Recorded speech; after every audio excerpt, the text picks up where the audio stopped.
And we are live. This is a Commissioner Evaluation Podcast. Welcome to my Commissioner Evaluation Podcast.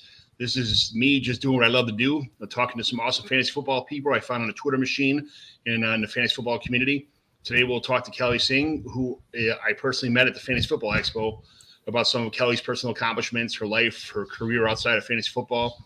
And we'll talk about my favorite thing to talk about, our family lives. And then we'll jump into some commissioner questions, the settings she prefers, and leagues she plays in, NFL news, rumors, injuries, Week 5 waiver wire targets, some of the big ones, and review some trades that went down in my Mighty McGlynn home leagues. And as usual, we'll evaluate a team to see what they would do, what we recommend, Kelly and I, for if it's a rebuild, remodel, and what steps we should take to get it there. So first of all, Kelly, tell me about yourself, where the Twitter machine can find you, and what you do in the fantasy football world that makes people want to follow you.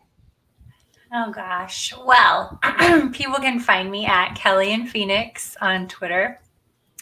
What do I do for people to follow me or want to follow me? I guess I just participate in the community. I engage with people. I like to learn about people. As far as football goes, I write what I call lifestyle content. So it's just kind of fun and fluffy, and it involves football, but it's not necessarily just about football and about the analytics. It's about the lifestyle of football. And that can be found at thecomishbrand.com. That's where I house my writing. Nice. I love your stuff. I love looking at all your stuff on Twitter, your interactions. I interact with everybody on Twitter all the time. Because I have nothing else to do, first of all. And second of all, my kids are old, so, they don't want dad around anymore unless he's taking them out to eat or going to movies or something, So I got a lot of time to spend on the Twitter machine. But, I enjoy it. I mean, where else are you going to meet and have access to people that you never thought you could? It's amazing. Yeah, meeting the people here that I met, that I wanted to interact with, and then got to meet at the expo was phenomenal. Putting the faces to the names and stuff was absolutely amazing. So what's your favorite part of this whole fantasy football experience for you? Playing old redraft leagues, DFS stuff, best ball, dynasty leagues, podcasting, writing, something else? Tell me about what you like to do. I think it's just the camaraderie of the community and just being able to come together around something. Back when I started in marketing and blogging and writing and media, I was talking about my kids when they were babies. Like, this is 15 years ago, the start of blogging. And then those topics just evolved over the years. And now here I am in football. I've loved football my whole life. And now I get to talk about it I think it's a meaningful way with people who also love it. So that's my favorite part, is just being able to come together around the topic of football. Absolutely. You nailed it. That's what I like to do too. So tell me about your family life, hubby, kids, family trips. What's going on in your life, your personal life? Personal life. I do have a husband. His name's PJ. He's super supportive of whatever I do because I'm always doing something to stay busy, and it's usually something off the wall. So I'm super glad to have a supportive partner in that. I have 2 girls, Rachel and Allison. They are teenagers. Rachel is a senior this year. She's going to NAU, Northern University, in a scholarship, which I'm super proud. And then Allison, she's going to start driving in just another month, her driver's license. And that's also something to be excited about. Now I'll have both my kids driving. And most people might think that's scary, but it's a new chapter for me. It feels like they're really growing and becoming, and it's really fun to watch. That's my favorite part of family life, is just seeing them blossom and become. Absolutely. My oldest is 24. I have a 20-year-old that's in college, and then I'm in the same boat as you are with my teenage girls, which I absolutely love having teenage girls. A lot of people seem to have a problem with it, but I love it. It's super awesome. And my daughter just got her license probably about 2 weeks ago. So 3 weeks ago. And the day she got her license, she wanted to go driving on the expressway and go see her friends. And I'm like, let's just take baby steps here. Let's worry about driving to He's school into first. it. Yeah, she's head first. Here we go. Like that's what she wanted to do. But it's fun. It's been a quite a ride with all our sports and stuff and driving around. But they're growing fast right in front of my eyes, and I love it. They're becoming wonderful young men and women, and that's what it's all about. It means I raised some pretty good kids. So you're right. That's truly the best part is seeing like the fruit of all your labor. You mentioned kind of that in our pre-chat, and it's true. You put so much effort in, just like with our hobbies or our jobs. We put so much effort into our kids, and to see it come to fruition is just so amazing. It is absolutely awesome. It is. I love it. What do you do for a living? Are you happy doing it? Are you looking to change careers at all? What are you thinking about the future for yourself? I work in marketing and social media marketing specifically, and I have my entire career going all the way back to pre-social media, where there were forums, the beginnings of blogs, and I wouldn't change anything. I love my career. I love what I do. And what I currently do is work for a CBD company called House of Wise. And we target women to empower them to take control of their stress, their sleep, and their sex. So it's really exciting topics every day. And my job is to find the proper partners to help amplify the marketing message. So again, I get to meet really exciting, fun people on a daily basis and talk exciting and fun things. So no, I wouldn't change. I love it. Nice. Sounds like a great job. I'm an engineer. It's great. I work in a data center, and I clean strainers and cooling towers and chillers and stuff like that. And we change pumps and things. It's not electrical, plumbing, HVAC, that kind of stuff. So your job's a little more fun than mine. That sounds like a dirty job. It is a dirty job, but someone's got to do it, as they say. What's your favorite hobby now or before fantasy football? What did you used to do before you decided to take the jump into fantasy football? I am literally like the laziest person on earth. So when I spend all day on the computer writing or doing what other people think is fun, I close my computer and I do nothing. I will watch Netflix.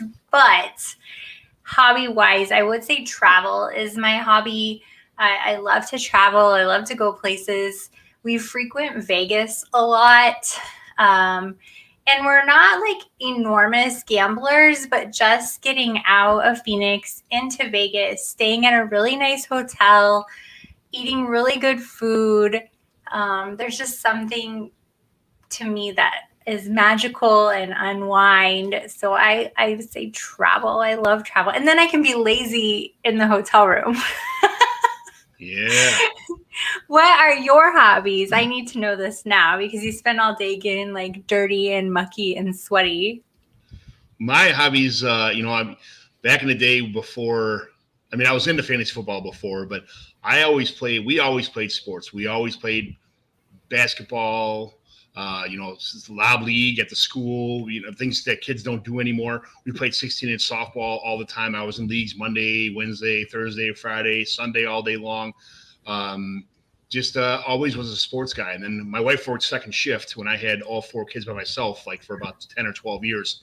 So I was, I'd go to work in the morning. She'd get up with the kids, do her stuff, and drive them off with the babysitter, and I'd pick them up, bring them home, start their homework, feed them a little bit, and then drop them off the babysitter. And I was the head coach of the football team, the head coach of T-ball, the head coach so some would be at babysitter, some would be at this babysitter, somebody would bring one of my kids to some other practice. I'd be the head coach of some team or, of two teams, and I'd revolve my schedule around whatever. So my hobby after playing sports with my friends, I was the first one to have kids. I'm 46 now, and I have a 25-year-old. So that goes to tell you, like, I started pretty early.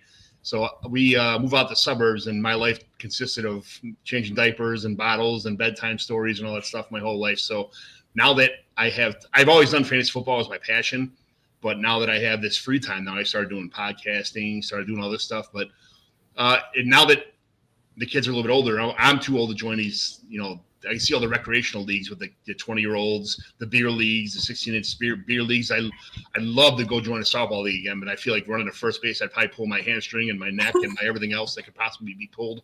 So I'm more of a spectator, just beer drinker, and I do these podcasts whenever I have any kind of free time. This is my new hobby, and I hope it grows a little bit. I'm just joined with Pete. I was with a couple of people before this, and Nick from P2W is my neighbor. I go by his house, have some beers every once in a while.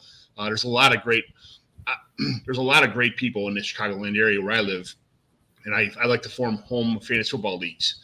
I schedule drafts, rookie draft parties. Every couple days, every couple weeks, somebody will have a party in their garage. I'll go by their house. I'll go by somebody else's house. That people come at my house. I run 6 home dynasty fantasy football leagues with people who I found. There's a handful of my buddies that I grew up playing fantasy football sprinkled in, but it's all people I found on the internet, like Scott Sidlow, Nick, John Helmkamp was he was supposed to be one of my leagues. He just didn't make it.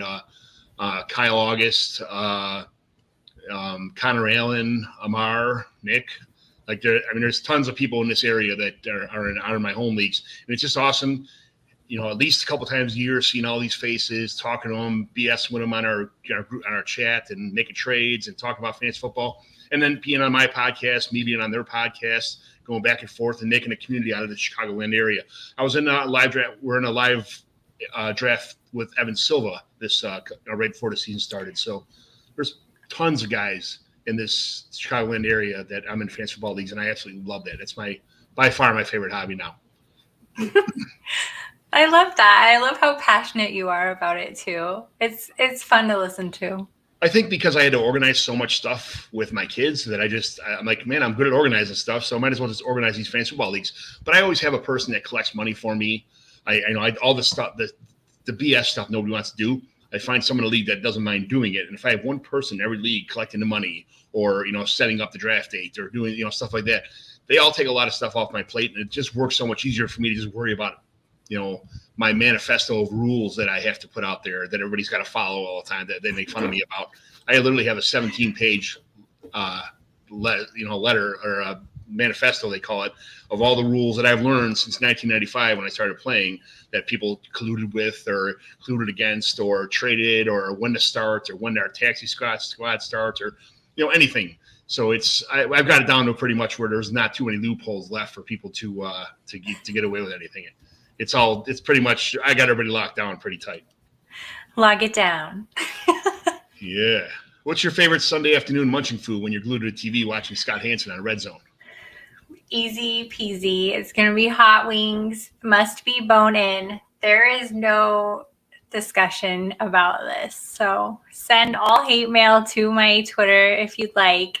But you cannot sway me. Bone in, hot wings. Yeah. And a nice cold beer, usually. There's bone-in wings and there's chicken tenders. That's kind of how I look exactly. at it. So it's are you a hot or mild? Like when I go with my wife and my kids, they get we go to Hooters. I don't know if you got Hooters out by you. Mm-hmm. Yeah, Hooters is still my favorite wing. I don't know what it is, but the shrimp at Hooters is phenomenal. If you ever get the shrimp, don't do yourself a favor and get the shrimp with just hot sauce on it because TMI kind of ruins the shrimp a little bit. The hot is just a nice flavoring. The shrimp with hot sauce is absolutely phenomenal.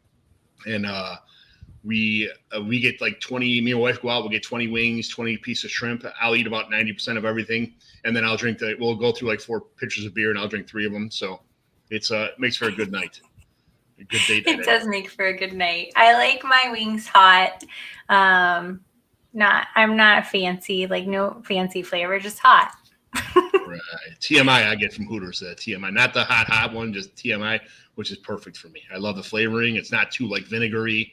It's not too bland. It's perfect. I love it. I'm gonna have to try it. I would never think to get shrimp at Hooters though, so I might try it. You have to. You're gonna be like, what the hell have I been doing this my whole life without these? We get a little bit of curly fries sometimes, and then the shrimp, and then I get the legs, drumsticks anyway. I pay the extra $1 to get them all drumsticks, and I love drumsticks. Are you a wing or a drumstick person? Oh, I like the flats. I don't mind. Like I eat them both, but for some reason I like the wings, the flats. They're good. I've learned other techniques how to do. It's nice just to dump the drumstick in, bite half it, turn it over, dunk it, bite the other half. But now I'm learning with the wings, just break it in half, and it's wham, wham, and you get the whole thing. So I'm learning. I'm okay. I'm not. It's growing on me anyway. So, but here's a question I ask most people: looking back, would you have rather been the smartest or most popular kid in high school? I was thinking about this question a lot. I played sports in high school. Like, I made the all-state team in basketball, volleyball, softball. I played them all as a competitive swimmer. I had tons of friends. I think, and I got very good grades also. So I think looking back, I would neither want to be smart nor popular. I think with age, I've become more kind and intentional, more intuitive. And if I could go back and be that back then, I think things might have been a little bit different. But just being kind and knowing what people need, that goes a long way. I always fancied myself as like the mean girl. I look back and think I might have been a mean girl, but all the people I know from high school, like, you were never mean. So I feel like I could have been more kind, honestly. I felt selfish. But aren't all kids selfish in high school, I guess? Absolutely. That's one of those things where everybody just kind of does their thing, and you're worried about going home and eating dinner and going out and partying with your friends and that kind of stuff. And there's what's next. What right after practice? What am I doing? When am I taking a nap? When am I go out with my friends? What am I doing? I mean, I guess that puts you as a smart one person, because that's maybe. Yeah. Because then, I mean, you have that friend that's like, oh, I can't go. I don't have a ride. And I would have been like, oh, sorry, bye. Like, that's what I would have done. But today I would never do that. I'd be like, when can I pick you up? Or can I send you a car? Whatever. But back then I was like, bye. Yeah, I didn't even, my parents made me get my license when I was about to turn 18. I had everybody picked me up all the time. I didn't care. I'd show up. I'd bring money for beer, and that's all I gave a shit about, like chasing girls around, drinking beer, and that was it. So I didn't at my high school was cool because our coaches made us play other sports. So everybody was a wrestler or baseball, or I played water polo, or we had a really good water polo team at Brother Rice High School where I went. And so everybody in our school, it's a small all-boys school. There's like our graduating class, like 350 people, all boys. No, right next door to us was a all-girls school with like 5,000 girls called Mother McCauley. So we all played these sports, and we'd go out with the water polo team. I'd bring all my football buddies there. The baseball team would have something. So all the guys from the swim team, the water polo team, and baseball and wrestling would go to these parties. It was a really tight-knit group of people, and I still talk to a majority of them to this day. So I had a really good high school experience. Not a lot of people could say that. I love that. No, not a lot of people can say that. I love hearing that. I still keep in touch with a core group of girls. We have a group text, and it's hilarity ensues like every day. So I'm so grateful to have those relationships. Yeah, I mean, I'm still in fantasy football leagues with probably 12 guys I've known since kindergarten.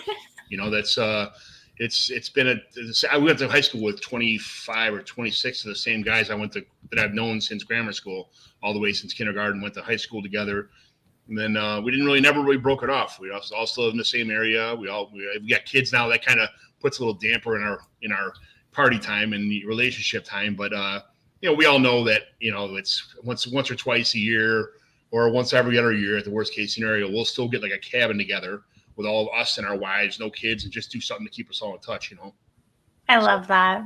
It's super cool. I love it. I love it. But let's talk about some commissioner questions here. When did you start playing fantasy football? Are you more of a redraft or dynasty person?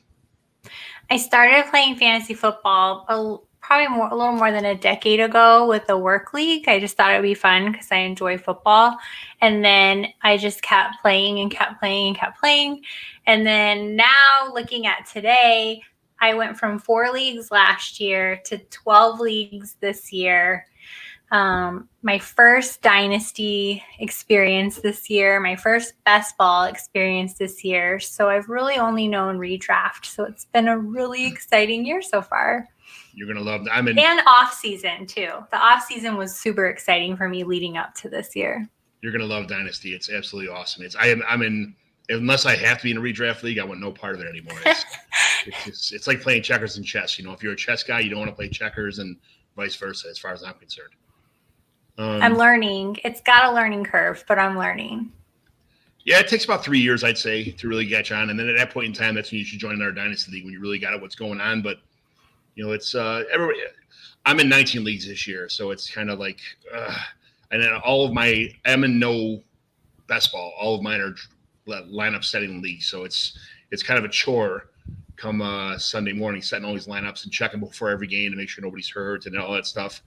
So, but it's I hear people when like Scott Sidlow's in like 164 leagues. I'm like, what? I don't even know how you even do that. But a lot of his are best ball. He's got like 35 lineup setting leagues, but that's still way too much for me.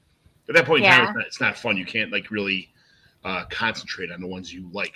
You can't have a favorite league. Right.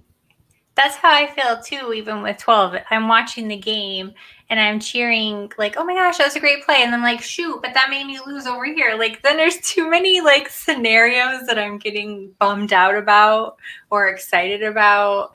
And I can't even focus on the game that I'm watching and enjoying the game because of how it's affecting so many of my leagues. I learned a long time ago just to worry about each individual league as a money-making opportunity kind of thing, or a winning or a bragging or whatever you got at stake. You can't worry about, this. You can't worry about Deandre Swift scoring 34 points in one league, but only scoring less than 31 points in that league. And you just got to let it play out and just do the best you can in every league. Make the best trades. Try and send offers out all the time. Stay active and be a good league mate for everybody else. That's all you can do. So, that's really great advice. It really is. Yeah, just do the best you can every league, and that's all your league mates expect out of you. Don't join leagues if you're not going to participate, or I send trades out all the time. I probably send anywhere from like 50 to 70 trades a week out in all my leagues. I send trades out all the time. They may be small ones, but at least I'm getting people involved. People I see that are not really checking in. On Sleeper, you can see a little notification, like a little head that shows like who's watching or who saw the who's checking in the most. If I see someone is like way behind, I'll send them an offer, and I'll text them, hey, I sent you something. And, that stuff like that keeps people involved, and they'll counter with me. I tell everybody, if I send you an offer, it's going to be close or it's somewhat close. But even if it's not, just counter me something. So, say like, oh, well, give me this. Even if it's not outrageous, but at least we're interacting. Then I know who you're interested in my team. I know who you're interested. You know who I'm interested in. I know who you're interested in, and we can keep that. I can start 3-way trades, sometimes 4-way trades even that get done. It's trading is my favorite part of fantasy football. I'm like a trade addict. I wish I was in a trade addict league because I'd feel like I'd fit right in. Do you play in any personal leagues or all online leagues? Like the Fishbowl and the European Fantasy Football Contest are the only ones that are online for me. This was a pretty busy offseason. As I joined a handful of other leagues, but I already talked about some of the guys that I'm in leagues with before. But all my leagues are home leagues, minus like the Fishbowl and that European league I got into as a charity contest. So I just I feel like sometimes I think that's the norm, and I hear that other people are in no home leagues, and it's kind of like a little bit weird to me. I don't know. What about yourself? That it is interesting for you to explain it that way. So for me, I call my home league is a league that are people my husband had gone to school with that I know we're all friends with, but not everybody lives in the same place. But I call that my home league. And I have one other league that I would call my home league as well. And it's colleagues that I've had over the years and years and years. But we meet up virtually, we chat. But because we don't live all in the same place, we don't physically get together. So I currently do not have any physical home leagues. I did get in Scott Fishbowl this year. It's been horrible for me. I've 0-4, everybody. But next year I will know more what to expect because the format, I wasn't really prepared. But now I think I get it. I also joined it. Go ahead. You're not going to be prepared because you change the rules every year. Once you think that you know what's going on, it's my 5th year in the Fishbowl, so it was the point for what really kind of threw me through a loop was the point minus 1 point for every incomplete pass when that first started. And here I am taking the YOLO quarterbacks like Jameis Winston and and I think 2 quarterbacks got me minus 17 points in individual weeks before. And I'm like, I could have like literally just not played anybody and still like had a chance this week, but minus 34 points from 2 quarterbacks was really kicking the arse. Oh my gosh. Yeah, I don't know. I thought like I was finally going to get the hang of it, even though I won't win. Like I was starting to feel like I'm getting a feel for it. But I joined another charity league called Warrior Bowl with a bunch of people in Europe. It's been really fun. That team's doing really well. I joined Bourbon Bowl, which has been a real blast, actually. Those guys are so much fun, and that's my favorite spirit, bourbon and whiskey. I joined another charity league called Weenus. The elbow. Weenus, yeah. My daughters grab my Weenus all the time. I'm like, that's so weird, you weirdos. But it's supposed to be like we're in it together is kind of what it stands for at some point. But it was put together by Cooter Doodle on she's Twitter. awesome. Yeah, so I joined that league. That's been a lot of fun. I joined TKC Listener League, the Candlestick Kids Pod Listener League. And I also have my the Commish Dynasty I joined because I'm part of their crew now. Yeah, buddy. That's been loads of fun for me because everybody was making fun of my team, how mediocre it was. And it was my first dynasty draft. I hoarded a whole bunch of like first and second picks. So my team is mediocre because I was like, well, I need these for next year. But I was 4-0. We have the median point too, or if you're above the median. I was 4 and where are we at now? I don't know. I was 4-0. I was winning everybody until last night. I lost by like 0.30 points or something, both the median and the game. I lost in 5 leagues combined. I lost by a total of 9 points this week. A total of 9 points in 5 leagues. It's such a kick. Yeah, Connor, Shotgun Fantasy, me and him, and we were going back and forth. He had Austin Eckler on Monday Night Football, and he went nuts. And he was down by like 47 points. And my scoring is crazy. We'll talk about that later, but my scoring is nuts. And every first down, everything catches out of the backfield or more. There's all kind of scoring stuff going on. So I lost by 2 points. And I was up by 47. He had Eckler. And Eckler usually scores about 16 or 18 points a game. And I'm like, son of a... You know what? Crazy scoring. I'll tell you really quick. In Cooter's League, in the Weenus League, it's set up so if you have a terrible team, you can score just as well as if you have an amazing team. The one thing you cannot be is mediocre. So you either have to have a quarterback that throws all of the interceptions, a kicker that misses every field goal, and you will win. And right now, that's pretty much how I am winning. I really paid attention to the rules, and I drafted the way to get me the most horrible points. Nice. Well, that's awesome. You play to win. That's kind of how it works. And if you're beating the system, good for you. What's your favorite host site for fantasy football? I had the luxury of setting lineups in Sleeper, which is my favorite, but also MFL, ESPN, Yahoo, CBS, and I hate going back and forth to 15 different sites to set up my lineups. But at the same time, I had them all. I had a bunch of them. I had like 7 of them StreamYard to just Sleeper last year, and then the Fishbowl is my only MFL. What's your favorite site, and which one do you prefer using? Well, I just started using Sleeper this year, and now 9 of my 12 leagues that I joined are in Sleeper, so that makes it really, really convenient for me. And then one of our home leagues is on ESPN, and the other's on Yahoo, and then Scott Fishbowl. And I on the MFL, is that what it is? Yeah, My Fantasy League. I can't with that. I cannot with the website or the app. I just cannot. And I think it's because of all my career being part of making user experience really sexy and beautiful and easy to use, and it's just not. But I will say ESPN and Yahoo, I think they're great for beginners because Sleeper does have a bit of a learning curve for a new user, but they have zero news on ESPN and Yahoo. I cannot learn anything about my players. So I'm always going over to Sleeper, like typing it in to see what the latest news is. If people are my fantasy league guys, if you sit in front of a computer all day, you're probably an MFL fan because the desktop version of MFL is fantastic. It's just as well as the cell phone version of Sleeper is fantastic. But MFL gives me as a commissioner, if MFL was as user friendly as Sleeper was, I would not even think about being on Sleeper. I'd pay the $75 a year because there's so many.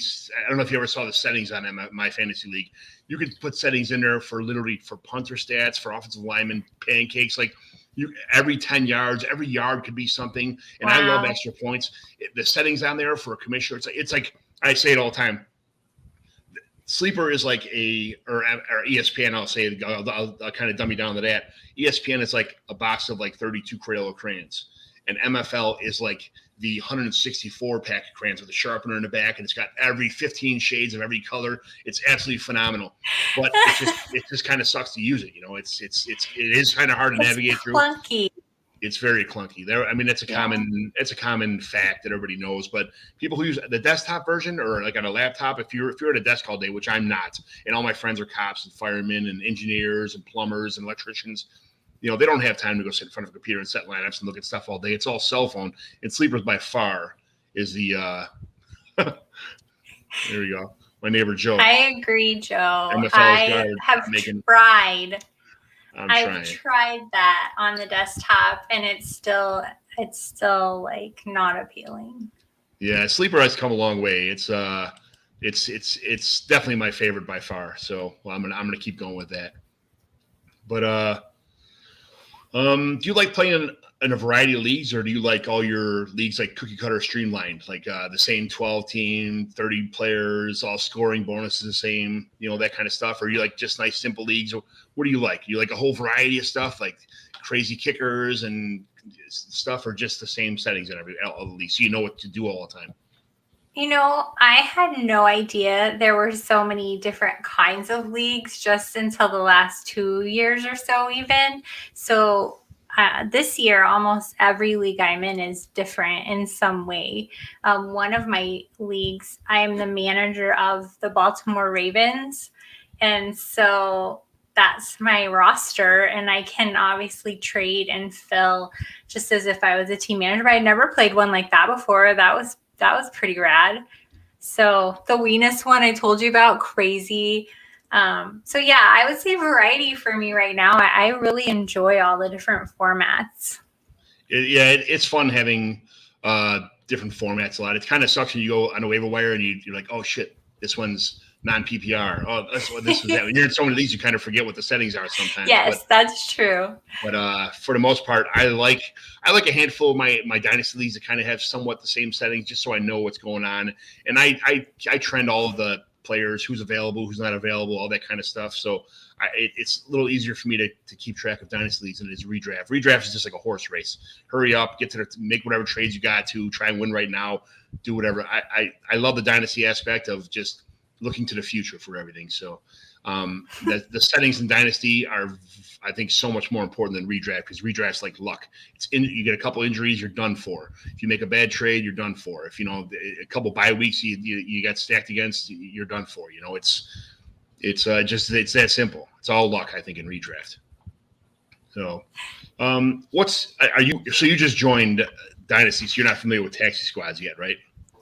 I was going to ask you, we have a taxi squad. Somebody told me what to do with it. And then at one point I had to move people off of my taxi squad. I don't know why. So maybe you tell me what about taxi squads and when is the appropriate time to use these? So generally speaking, I like to set up leagues where The year one is a 25-man dynasty league. You have an initial draft. Everybody gets together. Goes to a bar, put the sticker board up there. Everybody shouts out stuff, make fun of each other every time they go up to the board and pick a bad pick or whatever. So year two, I expand the roster to 30 players, and we have a 5-person rookie draft. So now all the rookies that you imported got to expand to a 30-man roster. And then year three, you would import a taxi squad where all the rookies you drafted are eligible to go on your taxi squad. Now, sometimes it's okay to keep taxi squad players for 1 year, sometimes 2 years, sometimes there's no limit. You should only keep people in your taxi squad for like about a year. That's kind of some people say 2 years, but I think it's kind of almost like a farm system at that point in time.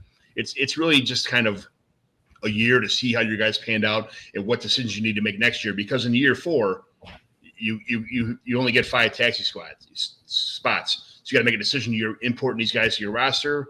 Are you just trading all your picks away so you can keep these guys, or what's going on, or that kind of deal. So some people like to start with a 35-man roster with no kicker, no defense, 35 players, 12 or 14 teams, and a taxi squad too, which I think is crazy because that's just too much.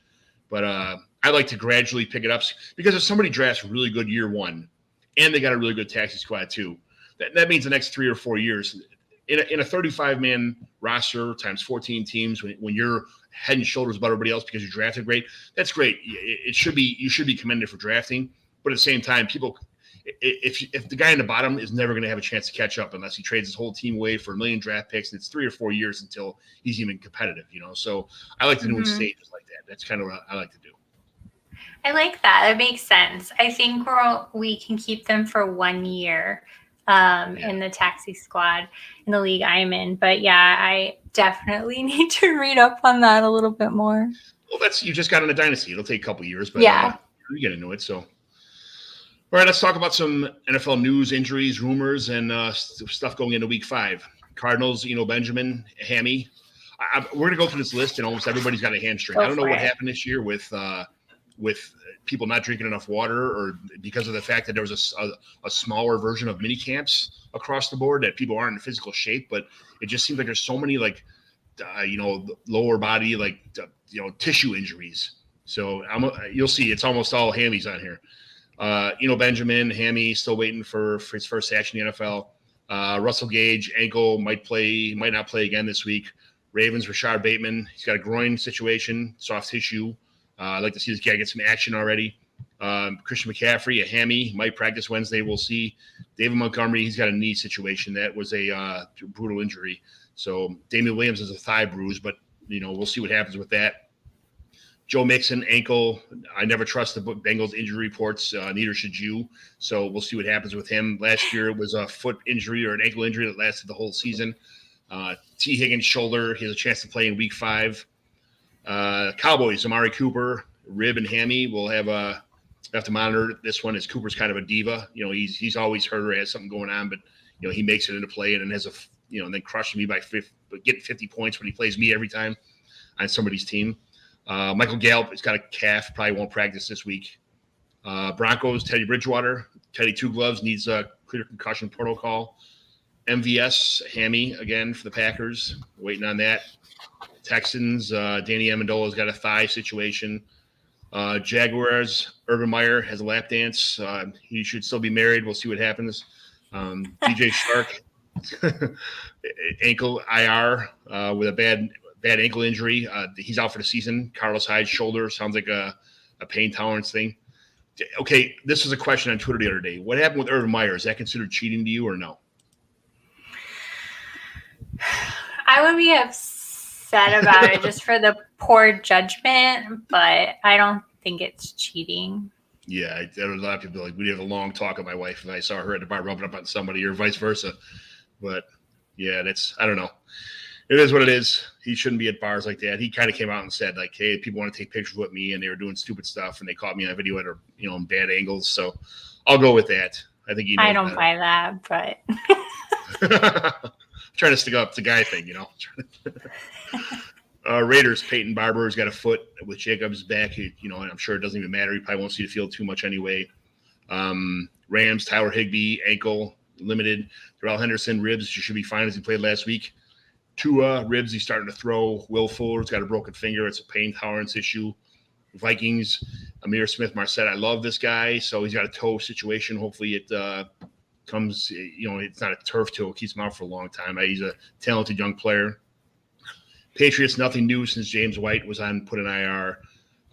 Tony Jones, I'm waiting for some info on Tony Jones. I haven't seen it yet, but Tony Jones Jr. from the Saints. I'm kind of waiting to see. I like that kid a lot, and he's Alvin Kamara's handcuff. I have him in a bunch of leagues, but I don't have Kamara. I was kind of hoping that he may get some chances this year. And just when he started to get a couple touches, he had to get carted off the field. So hopefully nothing happens there. Giants, Sterling Shepard, Darius Slayton, the hammy sandwich. Both of those guys are still out with hammies. Elijah Moore, concussion protocol. He's almost back. Steelers, Chase Claypool, another hammy guy. 49ers, George Kittle, calf day-to-day, should be okay. Jimmy G, the most handsome man in all football, has a calf contusion day-to-day. Elijah Mitchell, shoulder pain. It's a tolerance thing. Seahawks, DK Metcalf had a foot. He did not practice again, but they're just having walkthroughs, so we'll see what happens. A new one today, Chris Carson, neck injury. What do you know about that? Did you hear about that at all? Or No. Yeah, it just came out a couple hours ago that he had a neck injury situation, so we'll see what happens with that. Gerald Everett, COVID, he should be back soon, hopefully. I hope it doesn't last long. Dwayne Eskridge, concussion. Buccaneers, Gronkowski, ribs. This might be a few big injuries. He's got punctured lungs on top of just broken ribs, so that's a serious issue. I don't know if you ever had broken ribs before, but it really sucks. You can't even, just breathing hurts. Being alive hurts with broken ribs. It's terrible. Man. Giovanni Bernard, MCL sprain. I don't know what's going to happen with that. Titans, A.J. Brown, Julio Jones, another hammy sandwich. Both those guys. Darrington Evans, knee, possible return this week. Logan Thomas from the Washington football team. I know you almost got me there. Hammy. De'Ami Brown, knee, waiting on some update from De'Ami Brown's injury. Hopefully it's not serious. And the Bills, Browns, Lions, Colts, Chiefs, Chargers, and Eagles are pain-free this week. So that's the rundown of this week's injury report. Anything to add with that? Anything to add from that? Joe in the chat would like to add Urban Meyer's marriage is on IR. That's clever. He's right. Joe is correct. Injuries are rough. We are a Ravens household for the most part, and it's like the whole team's injured. So. Yeah. I was just at Joel is right across the street from me. He's in two of my dynasty leagues, and I just went in his garage just right before the show started, and we hung up a second TV in his garage so we can watch. Because I'm always bitching. He's one of the guys who wants to watch the Bears game. You know, when the game's on TV, I want to watch the red zone, and Joe wants to watch the Bears game. So here we are sitting through commercials and timeouts and referee challenges and stuff while the red zone's going on, and it just drives me absolutely nuts. And I'm like, Joe, what the hell? So Joe went above and beyond as the best friend in the whole world, awesome neighbor, to put two TVs in his garage. So now I can watch the red zone on the big TV, which I'm sure Joe's going to agree with, while he watches the Bears on a small TV, right? That's how it works. I'm with Joe. You got to watch your team. No, but we do have red zone playing on a second screen. So there you go. I'm with you. I'm super happy Joe did that. His wife, Lindsay, I'm not sure she's as happy as me and Joe are, but, that's okay. Me and Joe are happy. That's all that matters. So waiver wire ads for week 3. I got a couple written down here, the obvious ones for people who are in, not everybody's in deep dynasty leagues like us, so there's a handful of waivers, but these are, pretty obvious ones. At this point in time, everybody kind of knows who everybody's at by week 5 in the NFL. So waiver wire ads, Sam Darnold. I mean, he leads the league in rushing touchdowns regardless of position. He's a quarterback that's not known to be a running guy, and he leads the entire NFL in rushing touchdowns. So Trey Lance, because Jimmy G might be out, he's a good ad. Tyler Heineke, because he's a baller that also adds rushing ability, like the previous 2 on the list. Those are just some guys in super flex leagues or one quarterback leagues. If your guys stinking up, you might want to grab. Any other quarterbacks you can think of you might want to add to this list? No, I did get Sam Darnold, though, in my home league and dropped Roethlisberger. So I was pretty pleased with that. And then I picked up Heineke, was it 2 weeks ago? And I'm like, oh my gosh, best pickup ever, because he's been doing really well. Joe said, just for you, John, I knew it. And Bears are still going to be on the big TV, though. So that's all right. I'll bring my beer over there. I'll bring some beers for Joe, too. Maybe some Jameson once in a while. And we'll yeah, buddy. Yeah, buddy. Running back, Michael Carter. He seems to be taking over the Jets' backfield. Kenny Gainwell, my guy, Kenny G, who saved me 2 weeks ago by some garbage points. He's also running and catching his way to the Eagles' #1 backfield. Damian Williams, they should have been a Super Bowl MVP a couple years ago with the Chiefs. He can definitely carry the load as long as he's healthy himself with the Bears situation. And then Jeremy McNichols catch a lot of passes lately, so he might be someone to take a look at it too. Any other running backs you might have thoughts Running about? back room is so small. Those are probably the best picks that I could even come up with. It's just thin out there. Slim pickings. It is thin, but I'm the longer I play fantasy football, I was always a running back guy, but fantasy football has changed so much over the year where running back used to be the predominant position. I'm more of a wide receiver guy now, but Same. my running backs, I kind of get rid of my running backs and I just go for these little PPR guys who are catching, anywhere from the Naheem Hineses and, the guys around the league that you could pick up to catch 7 or 8 balls. Because in PPR, if you catch 6 or 7 balls for 40 yards, maybe get a scat back touchdown on a wheel route or something, you're looking at a 19-point game out of just some guy that everybody else passed up. You got in the 14th round. So, No, you're so right. I was just on a pod a couple of weeks ago talking about, I'm not a 0 RB person. That's not my hill to die on. But I was thinking, when is it okay to be I'm not drafting running back 1 and 2. I'm going to draft who's going to bring me the most points to my team. And right now, it seems that is wide receiver right now. So if you can get the Deandre Swifts, the 22-year-old kids who are going to have a 4 or 5 year, future in the NFL, the Najee Harrises, the guys who could take it to, hit the A gap, hit the B gap, catch out of the backfield. Guys who are going to PPR machines, and they're 3-down backs. They're true workhorse backs. If you can get those guys at a young age, those are ads. But I'm not adding Saquon Barkley in a startup right now. I'm not doing it. Right. He's got 2 years left, 3 years left, maybe. I love him. He's going to get you tons of points for a year or two. But I don't ever really. My first year of a dynasty startup, I make all my trades and I try to get quarterbacks. I have Josh Allen, Patrick Mahomes, Trevor Lawrence on a handful of teams where I also have Sam Darnold or a Ryan Tannehill.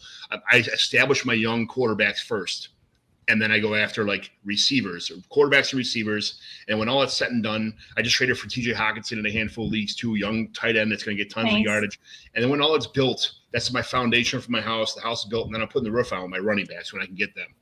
I'll try to trade something or future draft picks.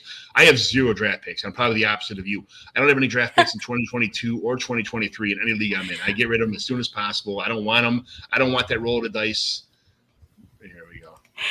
Stop trying to get Saquon from me then. Joe is chiming in here like a champ today, making me just we'll come on. I want to see that TV when this podcast is over. We'll get some beers and we'll talk about Saquon, all right? So that's my philosophy on running backs. But wide receiver, Laviska Shenault with DJ Chark injury, he's going to be out for the season. Shenault might have more work. Henry Ruggs, it pains me to say that, but he's actually panning out.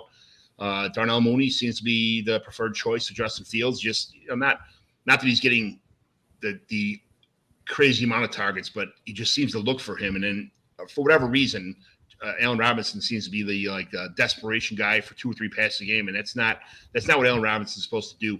Hopefully, Justin Fields learns how to stay in the pocket and hit his guys, especially the go-to receivers like Allen Robinson. But it's a growing pain. I think it's maybe more of the offensive coaching than it is the players, but we'll see what happens. Van Jefferson is someone to add. He might be the permanent number 2 on this team now. So, what do you think about receivers? Anybody else that catches your eye on the waiver wire this week? No, not necessarily for wide receiver, but I do have a soft spot for Ruggs. I always have him on several teams. Last year it was not so fantastic per se, but this year he's really getting a lot of targets. I love it. I'm excited for him. So definitely get some shares of Ruggs out there. I had a lot of Mariota shares this year, figuring that Derek Carr wasn't going to pan out, and he's really proved me wrong. What a great job he's doing this year. He's making Ruggs look good. He's making Waller look awesome. He's leading that team to some great games, some great victories. I'm really impressed with Derek Carr. So I started trading my Mariota shares away because he's made of glass anyway. So it is what it is. Tight ends, Dalton Schultz getting peppered lately with targets. Dawson Knox, another guy who was reaping the benefits of great matchups. Evan Ingram, because even though everybody makes fun about drops and stuff, but the guy's he's a volume guy. He's going to get targets. You can make fun of him all you want, say he drops the ball and hits his hands and whatever, but that guy gets peppered with targets. So he's someone that if he's on your waiver wire, pick him up because he's hurt for a while and he's back now, and he should be very much involved in the Giants offense. Any tight ends you like? Yeah, I would say if anybody's streaming, they might, at least for week 5, pick up Cameron Brate, filling in there on Tampa Bay.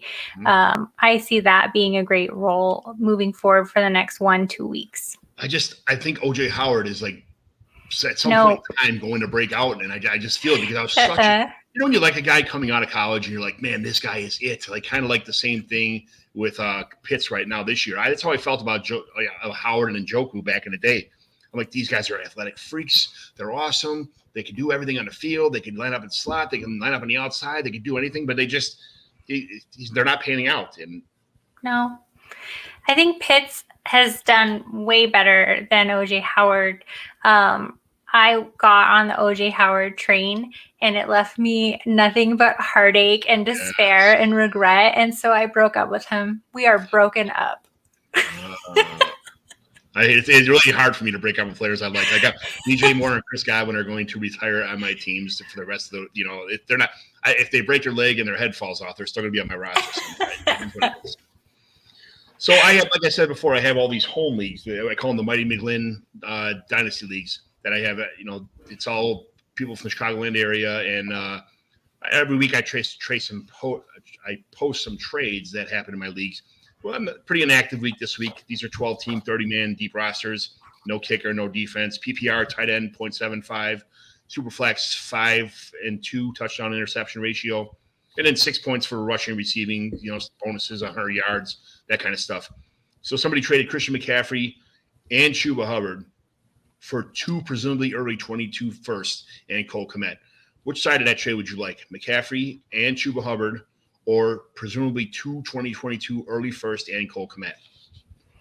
I would be on the McCaffrey, Chuba Hubbard, at least where I stand right now in my dynasty. I have enough early round picks probably. Yeah.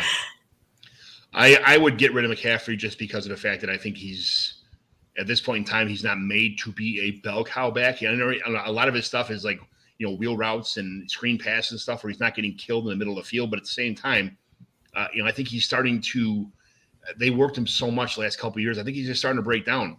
I love Chuba Hubbard too. I don't think he could be a true bell cow. I don't want to hear about this last year in college. He didn't do that well. He's played for a great team. He did okay still. He'll be fine in the NFL, but he'll never be a true bell cow either. So I'm not sure if McCaffrey ever did get hurt, Chuba could be like that true 3-down, like workhorse animal back that, that we talked about earlier. So even though I'm not a pick guy here, I'd probably take the first and Cole Kmet. And especially the PPR tight end premium 0.75. You're getting almost 2 points for every catch. I like Cole Kmet's future. This might be me, but I figure I can get at that early first. I can get a quarterback and the best wide receiver in the draft and a tight end premium league, built-in young tight end too. That's just the way I look at that trade. He's got to get some touches first. He's got to get the ball. He's not doing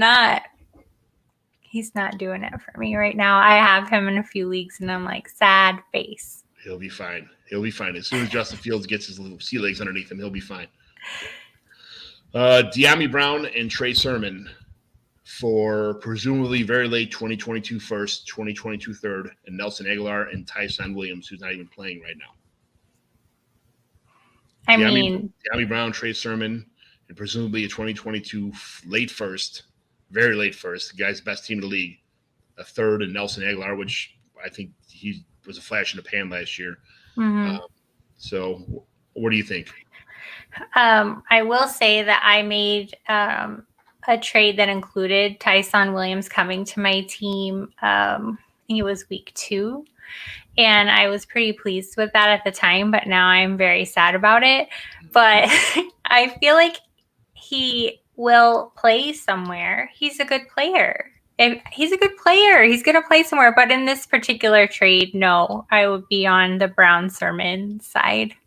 It's very tough because I love De'Ami Brown. And I still think Trey Sermon has a role in this offense. Trey Sermon is a guy I like because he can do everything. He can run up the middle of the field. He's pretty fast. He's not lightning bolt fast, but he's pretty fast. He can pass block. He can catch out of the backfield. He could be the every down back, but that's a lot of hope for a offense like the Patriots that never has a down back. They have specialists for everything. They've been that way forever, and it's just me wishful thinking that Trey Sermon is going to have like that. The 49ers, that Trey Sermon is going to be that back, So, everybody on the 49ers does one thing or switch around a lot. So we'll see. I guess I would take the pick here just because of the fact that I don't know. This is like a 50-50 for me because all the rest of the pieces besides the first and De'Ami Brown are kind of irrelevant. Trey Sermon's good, but I don't think he'll ever get the chance on that rotating 18 back San Francisco backfield. Yeah, so. That just seems ugly all around. Yeah. So, and then we got a trade in the comments here that was here earlier by Dylan Geluso, Devin Cook, and Adam Thielen for Chubb, Tannehill, and Ayuk. I also have Mixon, Chubb, DJ Moore, and Sam Darnold. I don't know if he meant to put Chubb in this, or if he's got a copy league.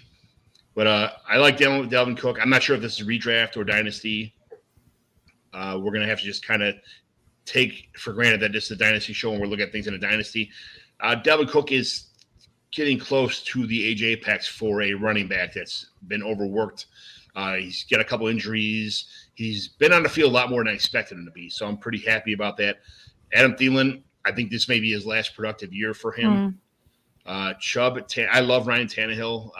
Even without receivers last week, he still threw for 300 yards. Ayuk has been a bit of a disappointment this year, but in Dynasty, you can't take this 4-game window of miss opportunity to judge somebody on. It's going to be a long. You got to wait till he pans out. He's got the talent. He's a talented kid. And Nick Chubb, if it's a PPR league, you see how, in a vacuum, if you have Nick Chubb in a PPR league and he's not scoring touchdowns, it's like having a RB2 built on your team. He's not what you paid for him anyway. So I guess if I'm looking at what my leagues are made of, Superflex, Dynasty, tight end premium, and that kind of stuff, I'm going to take the quarterback side because I got Tannehill, which I think he's a pretty good quarterback. Chubb, he'd probably be my running back 2, if not my flex, if I already had 2 good running backs.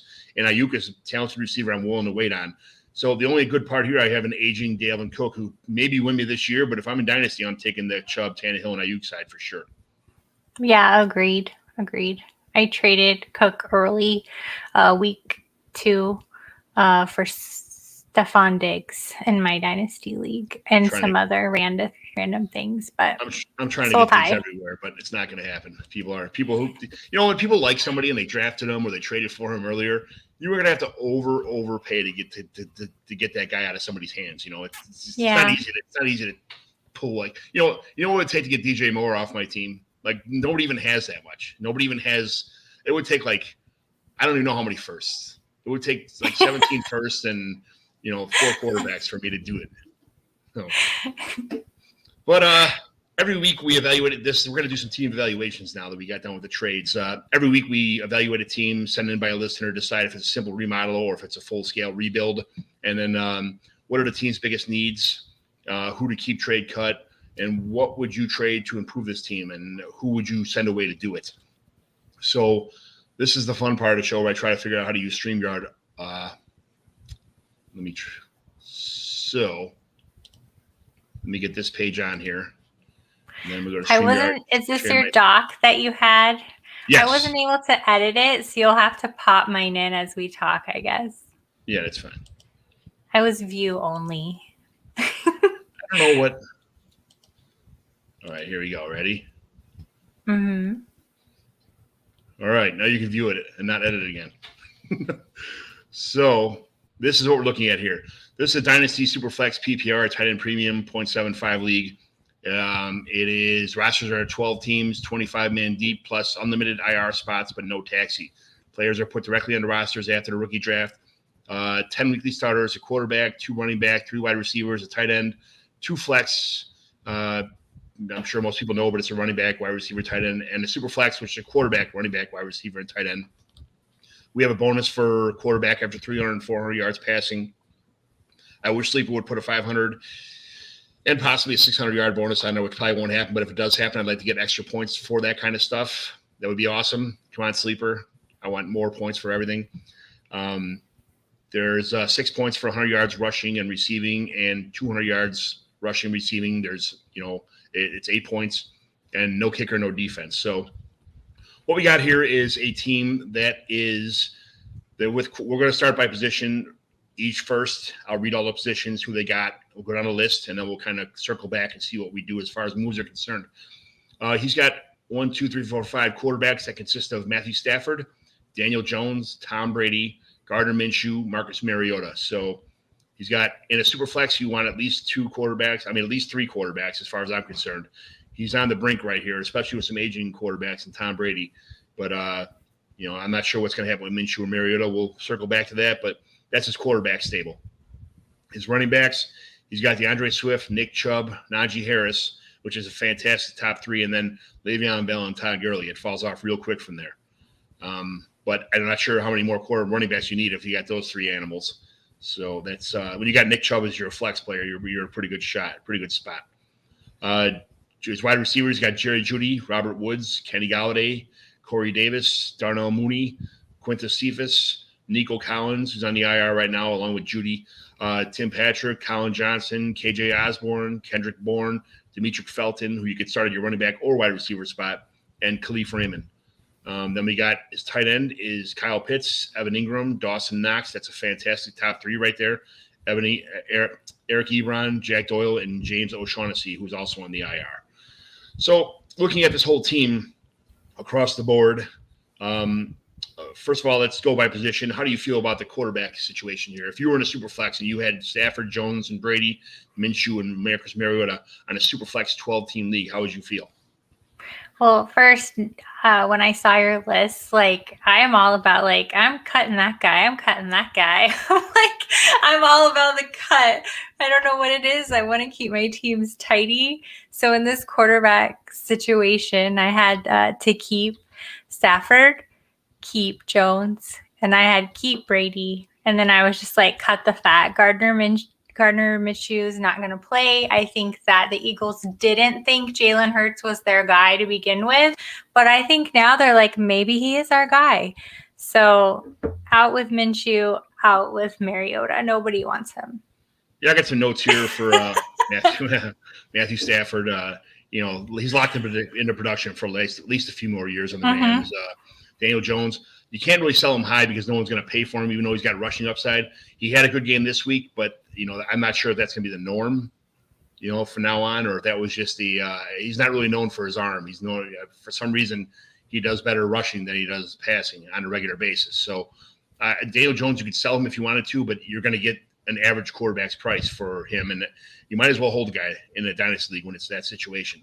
Tom Brady, I'd get out right now. I saw some glimpses the other night against the Patriots, who have a really good defense. I mean, and they know Tom Brady. It was raining outside, but it just Brady was hitting some guys. But I think this is his last year. I'll take the points for a couple more weeks or so, but in a dynasty league, I honestly think this is his last year, especially if they don't win the Super Bowl, which he set out to be. They re-signed the entire team. All 22 starters came back. Their defense is hurt now. They had no injuries last year. They walked right into the Super Bowl, and they smoked the Chiefs in the Super Bowl. I would wait for a phenomenal game from Tom Brady and then sell him for hopefully a late first for a team that's trying to win right now. If you can get that. Otherwise, probably a couple seconds or something like that. But I don't plan on Tom Brady being around past this year. Minshew, fantasy points and NFL wins are not the same thing. He's not the future of the Eagles. But if the Eagles don't pull more magic out of their hat soon, we might see Minshew on the field. This is the way I'm concerned. Because they know Minshew's not the future, and they know that what they have right now at quarterback is not the future either. So I don't think that's true. I think they're really coming around. I think he's really hitting his stride at it. And that to me is magical. Are we watching the same game, sir? Yeah, we're watching a game where the Titans didn't have any wide receivers, and they barely won. So I don't know. I hope you can't win games on just rushing ability. Some of his passes are suspect at best. I'd say he's had That's fair. He looks flashy sometimes. He looks pretty good, and then he has 5 or 6 passes in a row. That's like what the that wasn't even. There's nobody even in the area of where you're at. You can't win on running alone. I don't think Minshew's the future, but I think at some point in time, if they don't want him to be the future of, if the Eagles want to move on next year, I could see them just throwing Minshew in sometime this year, just trying to get the offense kind of somewhat on track, see what they got with the other receivers, because Minshew's a little more accurate. They could find out who they have, who they're going to cut next year, if they have to go after receiver or tight end. Well, they don't have to go after tight end. They got 2 really good tight ends. But if they need to go after receiver again in the draft, they can at least see who runs the best routes, who does all the the technical stuff on the field that they could build around.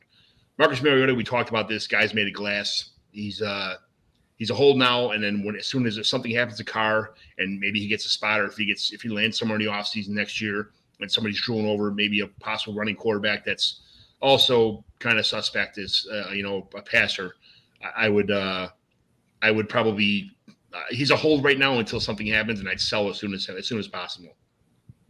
So we'll move the running back here, Deandre Swift. I love this guy's future. There's nothing to not love about Deandre Swift. Even with the competition in the backfield, he's still shining. Garbage time, early time, he's an awesome running back. So I love that about him. Nick Chubb, only he's a true stud, but in non-PPR.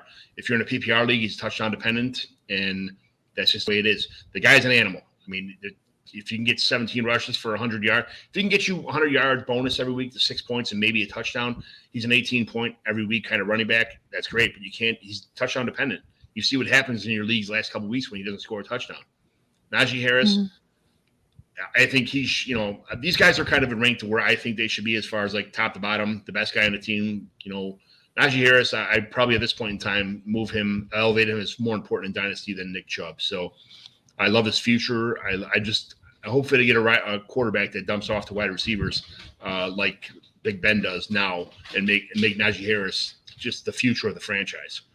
Le'Veon Bell and Todd Gurley, though, just unless there's something better in the waiver wire, there's no use to hold these guys. How do you feel about the running backs? Yeah, I was pretty much in the same boat as you.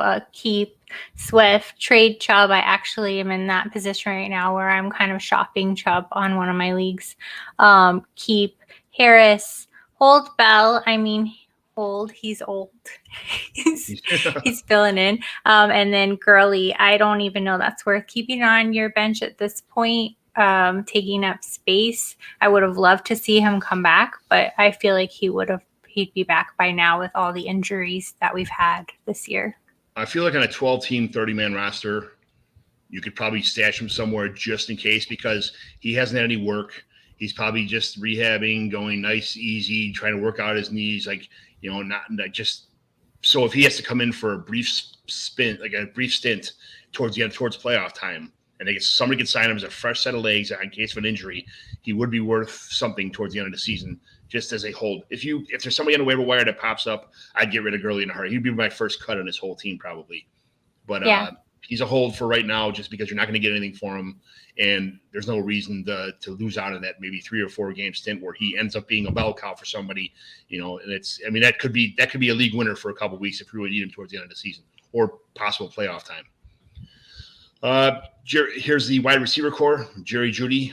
He's borderline keep for me, not because of talent, because of the situation. There's too many target options and a bad quarterback situation. Teddy Two Gloves did pretty good getting in the ball, and then he got hurt. And there's just too many guys catching the ball. Both running backs catch the ball in the backfield. They got a really good tight end, a handful of good receivers, and if Drew Lock's the quarterback who's inaccurate, I'm not sure about Jerry Judy's future as far as what he'd be. He has a talent to be a wide receiver 1, but I don't think he's probably mid-range wide receiver 2, maybe even like low wide receiver 2, just because of where he's at. Robert Woods is starting to warm up a little bit, but it can't be the Cup show forever. So we'll see what happens there. Kenny Gallaudet, I would sell now because he had a good game. I'm not sure. I mean, he's already 27 years old, 28. He's just breaking out right now. He had a good season with the Lions, and he was hurt for a year and a half. And I don't think the Giants aren't known to be a passing team. Again, there's a handful of guys on that team who are, they're target hogs. It's Evan Ingram's one of them. They got the two other wide receivers who are pretty good, and they got a wide receiver, or they got a running back out of the backfield in Saquon that catches tons of balls too. So now that Kenny Gallaudet had a big game the other day, I would try to see somebody who liked or asked about him before. I'd try to move him right now if that was me. Corey Davis, underrated asset.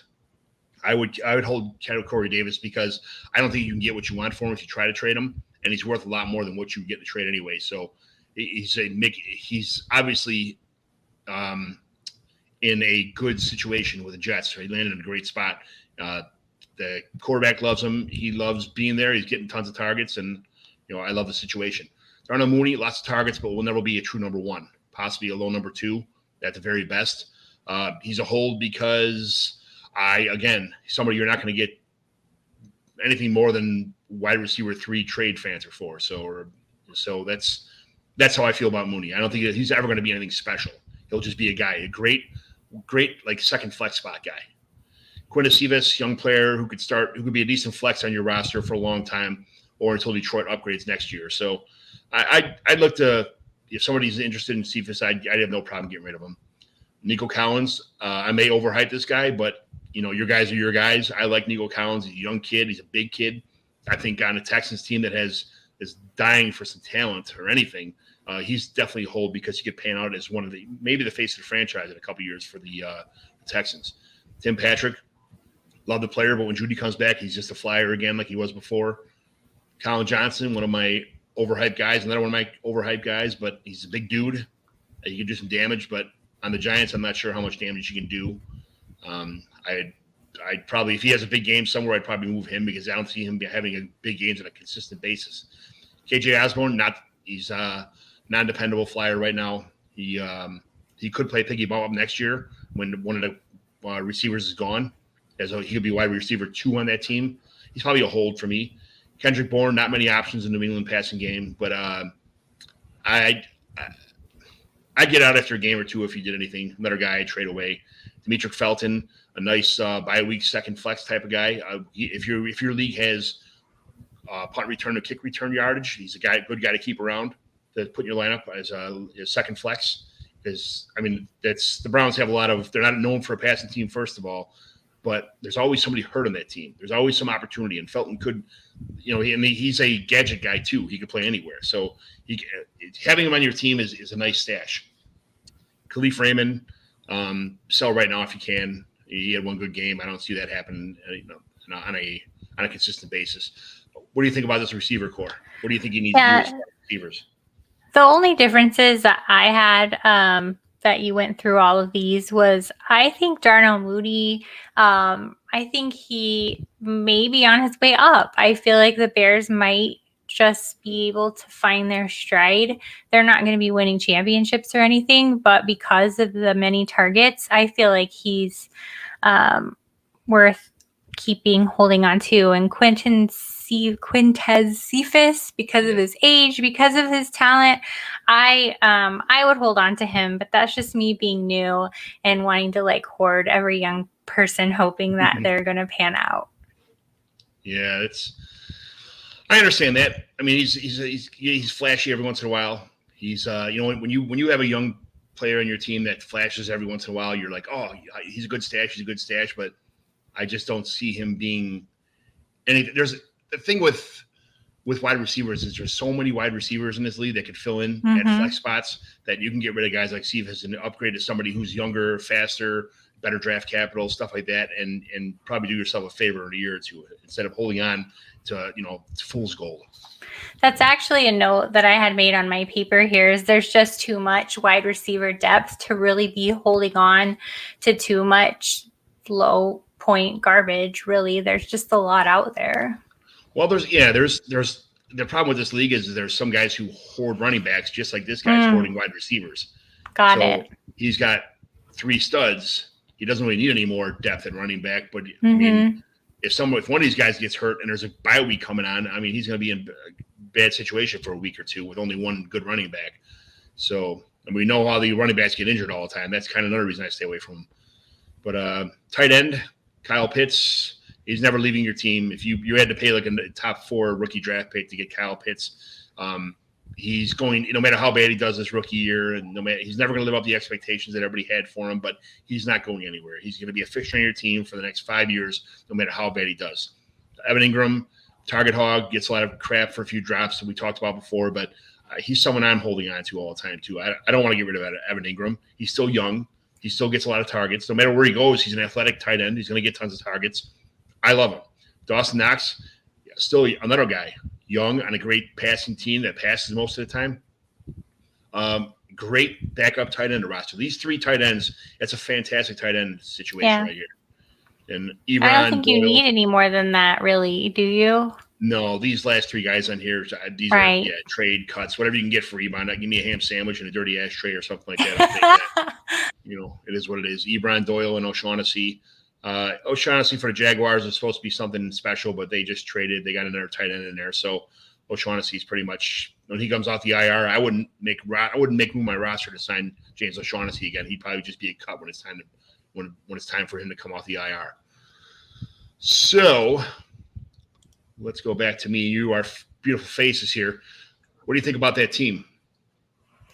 I think it's a good team. I mean, there's a lot of potential here. Like I said, even though there are all of those spots on the roster, I tend to keep my team a little more tidy. I don't like having so many choices, thinking that this week could be that guy's breakout week. So I would have made some cuts here where you have had holds, but that's just me and a little quirky personality, I guess. Here's my nurse daughter over here in the background saying hi. So they like to be on TV. But it's a good solid core.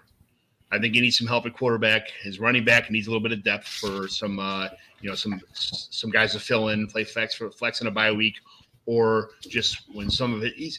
His receiving core is good, but it's not great.